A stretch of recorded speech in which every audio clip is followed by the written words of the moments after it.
Welcome, ladies and gentlemen. Today I'm going to explain the Castle Thorn dungeon to you, including the hard mode on the last boss. If you prefer a written guide, link in the description as well as all the timestamps. Unlike the other dungeon, Stone Garden, only the last boss here has a hard mode. So the first 3 bosses are fairly easy, I won't waste too much time on these. The 4th boss is a little bit tricky, and the 5th boss, especially with hard mode, is very difficult. First boss is called Dread Tindulra. Not a very difficult boss. There's a few things like the stun when the boss jumps on you. He will focus on a random target, jump on him, and another player has to interrupt. You can just bash and you're good to go. If you don't interrupt, the player is gonna die. There will be ads that spawn at a certain point. Make sure to save your AoE ultimates, and the tank can pull them in to the boss and they should die pretty fast. So yeah, that's pretty much already it for this one.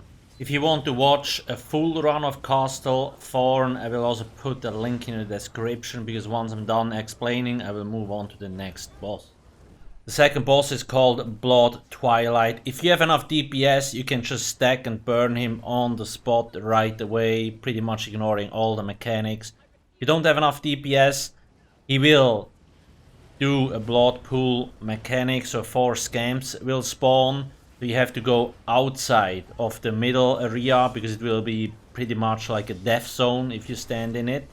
Kill the 4 scamps and wait till he's done the mechanic and you can go back in. The third boss is called Vaduroth. 2 dangerous attacks. First, he throws the scythe and then the whole group will get pulled to that scythe. If you all stack together, it will be a huge AoE explosion. So make sure to coordinate in which area you want to dodge roll. If everybody dodge rolls in a different direction, it's not a lot of damage, you can survive easily. But if you all stack together, you're gonna explode and dead. The second dangerous thing is the reanimated vampire that he will spawn. Tank has to make sure to taunt him, because he has a very powerful heavy attack. If you're not the tank, you're probably gonna get one shot, even through block. So you could dodge roll it to avoid 100% of the damage. But if the tank is fast enough, you don't really have to worry about it. There will also be a mini bat swarm roaming around, but it's very easy to avoid. The 4th boss is called Talfyg. Here is where it gets a little bit tricky. This one is actually difficult. So the boss has a very powerful heavy attack. Even the tank has to dodge roll it. If the tank doesn't dodge roll it, it will apply a very powerful bleed on you that will wreck you. Second attack is a smash. He will smash his fist into the ground and leave a pool of blood on the ground. Make sure not stand in it, because it deals a lot of damage. He also has a mechanic called Annihilate, where the boss will hold his hands up and create a big blood ball, and then shoot the beam at each player. Make sure to move out of it. If you just stand there, it will pretty much kill you instantly, but you can avoid it by moving around. There is gargoyles. You can either choose to just nuke down the boss, like we did in the video, or you can kill the gargoyles. The fire gargoyles spit out fire and they leave a fire AoE on the ground, so you have to make sure to avoid these. And the ice gargoyles, they will get closer and closer to you. Basically, when they're too close, they will snare you. But they move very slowly, so they're easy to avoid. Pretty much like we do in the video here. The last boss is called Lady Thorn. You can activate hard mode and it will increase the health and the damage of the boss by a lot. There is pretty much one mechanic where you have to go into a circle and everything else will be full of bat swarm, and if you're outside of the green circle, you're going to die. There is circles where they just stand still, and at 60 and 20% there is also a phase where you have to stand in a circle that actually moves around while you get hit by like incoming AoE attacks and ads at the same time. There will be a lot of AoE circles popping up. They're easy to avoid. If you get hit by one, it's not the end of the world, but you will get stunned on top of it, so be careful. The boss also has a powerful heavy attack that will wreck you, but you actually can dodge roll it. Like you can see here, the boss will disappear for a while. Don't stand where she disappeared, it will instantly kill you. And after a while, the bats will come back and gather at one position. If you stand right there, you're going to die, so make sure not to stand in that position and you will be fine. Right afterwards, she used the charge mechanic, so from time to time she will actually turn invisible and charge at a random player. You have to block this. If you don't block, it's gonna one-shot you, right? Even if the tank has taunt, she still chooses a random target. Like always, don't forget debuffs and buffs.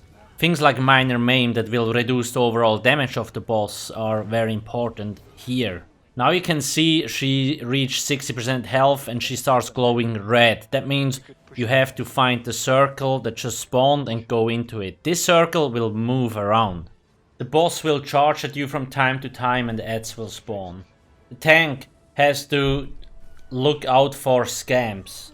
And if possible, pull them in. If you're a Dragon Knight, Chains. If you're any other tank, Silver Leash. Now, what you have to do is kill 4 scamps. They will leave a synergy on the ground and you have to activate that synergy. Make sure to wait till the circle goes over the synergy, because if you run out, you're gonna die. You will be immune to the damage for like a second once you pick up the synergy.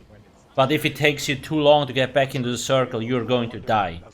Now you have to repeat this process 4 times with the synergies. Basically you have to throw that synergy at the main boss 4 times. Once that has happened, the phase is over. AoE explosions will also happen during this phase. You can dodge roll these. I found it very useful to have more stamina, so I actually use tri-stat buff food. I can just dodge roll and run more. You can also dodge roll the charge of the main boss. If somebody dies in this phase, it is very hard to actually rest them unless you have like a necromancer in your group that has like a resurrection ulti, or the healer is wearing Kagrenek, which speeds up the resing process. There is one big monster that spawns, the damage dealers have to focus it and the tank should taunt it. It needs to be interrupted from time to time, otherwise it will also leave a small AoE. And it does have a charge attack that you should dodge roll.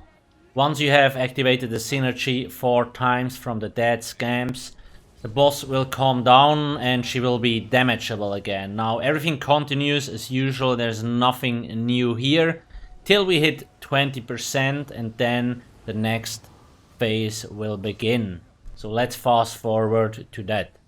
Another moving circle will appear. This time he's rotating around a little bit faster and there will be more AoE explosions that you have to take care of.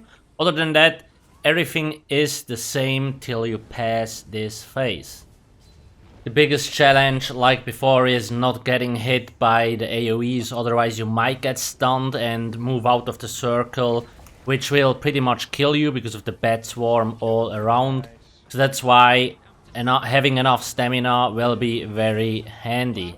If you have a slightly higher ping, this could also become tricky because the client might decide that you actually stand in the circle, but the server might be already further ahead and thinks, well, you're not in the circle, so you're gonna get damaged, so be aware of that as well. Let's fast forward a bit. Once you have activated the synergy 4 times, the circle will stay this time, but the boss becomes damageable. So this is the execute phase. You have to make sure to not be outside of the circle. The AoE explosions will still happen and the boss might charge at you, so there's plenty of things to take care of. Right at the start there, we lost our healer Vana. She was playing with like a 300 ping on the public test server. So even though she blocked, maybe it just didn't register on the server fast enough and the charge one-shots you. Once again, enough stamina here is very important because now the boss charges at you.